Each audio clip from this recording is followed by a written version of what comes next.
Hey there, this is my first attempt at live streaming with a drone. And because I was at an event today in Lewisburg, PA, and I was talking to a girl who goes to Bucknell about journalism and photography and drones and how they can fit in. I thought it would be, and one of the things that she was interested in was sports with drones. And, I was explaining to her, well, you can't be over people with a drone and things like that because of FAA regulations. But it is interesting because you can do sporting events with a drone. You can cover them without actually being over top of anybody, I think. So I thought I would come down to the high school and kind of see how that would look. So we're here at the Selinsgrove High School, which has a really nice football field, which we'll look at. Here's the baseball field, and now we're going to take it up a little bit and over this way, and we'll go over the baseball field. So, okay, we're not actually quite over the field. We're just going to take it up a little bit and see, perhaps, the perspective from up in the air a little bit. Now, you could cover a baseball game, I think, pretty well with a drone and be off the field. We're actually behind the outfield fence here, and we can see the whole field pretty much. And we could, if there was a baseball game going on and nothing happening over here at the football field, we could bring the drone around to this side and cover the ball game from the side and be totally out of the way of any people. Let me change the exposure a little bit there. There we go.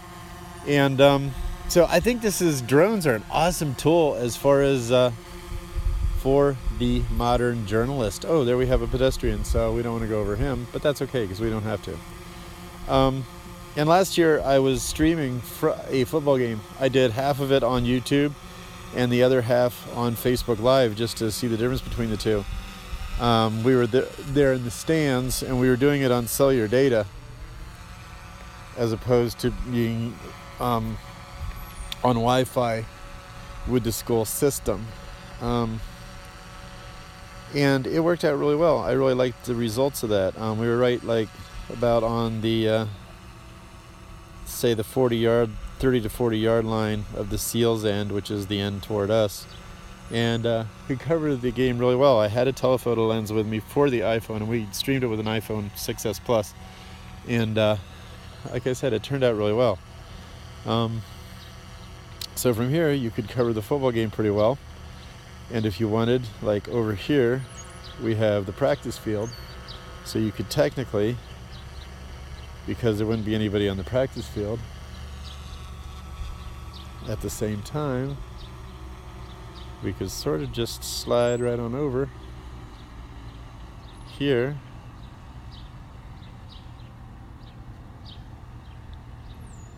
without getting in anybody's way or being on top of anybody and cover the game from multiple angles. If you had somebody in the stands at the same time who could stream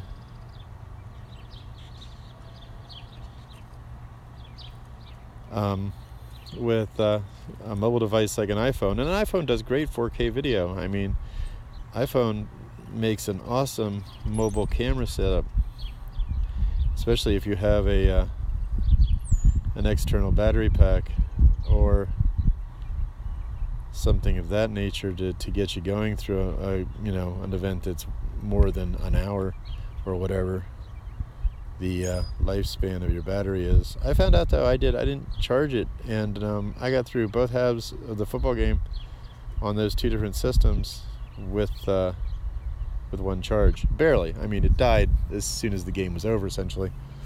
But we did get through it.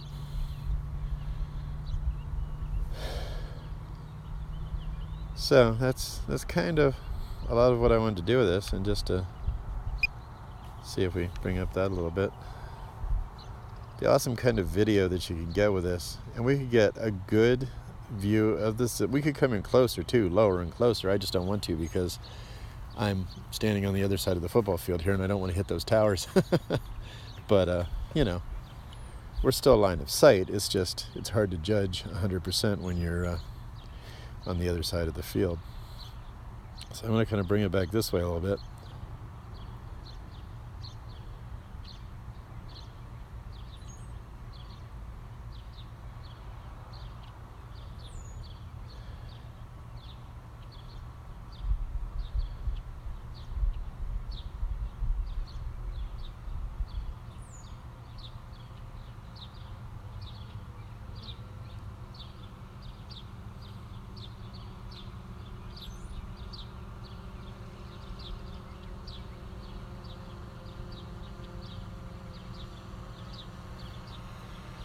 So that's potentially sports coverage without ever having to go over top of anybody and getting a really cool perspective, some aerial shots. And if you're going to record it as opposed to live streaming, that's even better, because then you can, cut in some live shots when they're appropriate, cut in some regular footage when it's appropriate.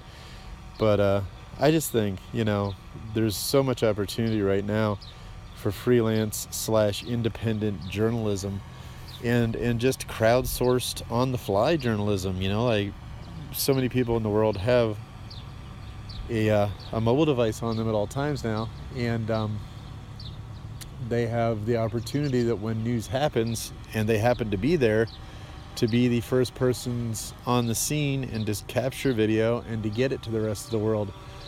And I want to try to put together a site that'll allow people to do that a little easier, or at least be able to pick out what's already there. And I had a site, it's called Social List. It's actually SOCIAL5ST.com.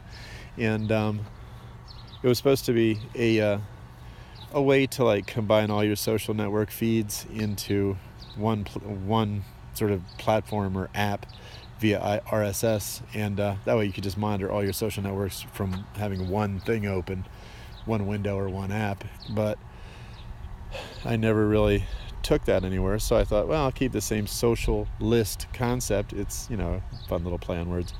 And there's the roof of the intermediate school, or the middle school, I forget which is which ones. I think that's the intermediate school over there, and this is the middle school. I don't know, whatever. Anyway, I might fly over that way a little bit, just for the fun of it. And, hey, some great roof inspections here too, right? I'm going to go up a little bit so I don't run into any trees. Such a pretty town. And over here, you can just see it there in the distance, that big building. That's Susquehanna University. All that over there.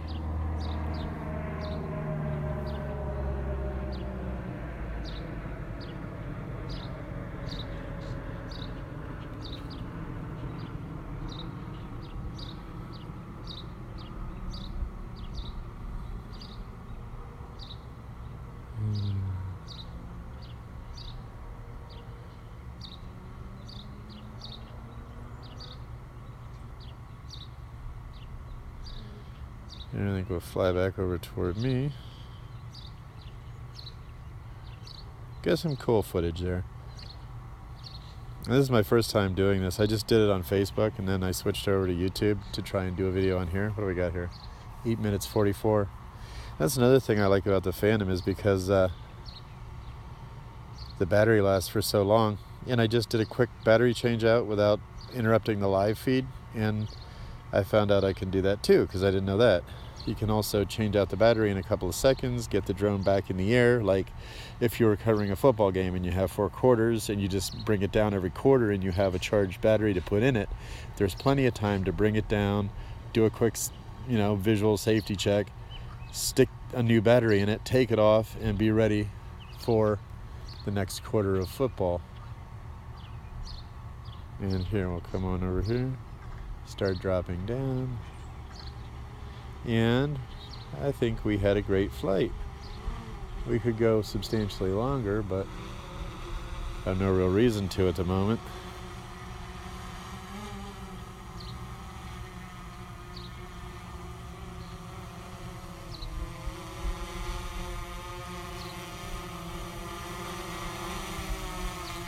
Hey, annoying Mr. Tree, how you doing? But this is cool because you can get some great perspectives. When you see an accident or an emergency or some other big newsy thing, you can easily throw a drone in the air. This is a Phantom 3, and of course you have a big backpack, and it's, you know, a little awkward. But something like the Mavic, I just have this idea of this really cool, like, independent journalist, all-in-one backpack, where you basically have everything you need. You have your laptop, your various chargers, your batteries, your drone, you probably have your cell phone on you, not in a backpack, but nevertheless, you have all the tools that you need to be an effective journalist that can broadcast literally to the world from nearly any point in the world. And that is really awesome. And it's, you know, the very beginning of that technology, but I think that the concept is really going to take off. And a lot of the idea is then you know what really happens. You know, you don't have to, like, government A says, oh, this is what, you know, happened in some gas attack or something. Government B says, no, this is what happened. And, you know, as the majority public, you have no idea what really happened. So having citizen journalists on the street everywhere around the world at all times who can broadcast to the world will take away a lot of that mystery and a lot of that bullshit and let us know what really is going on in just about any situation. Thanks for watching. I appreciate it. I'm going to land it now and sign off. Please, if you like the video, subscribe, like, do all that, and hopefully we'll have some more interesting content in the future. Thanks a lot. Bye.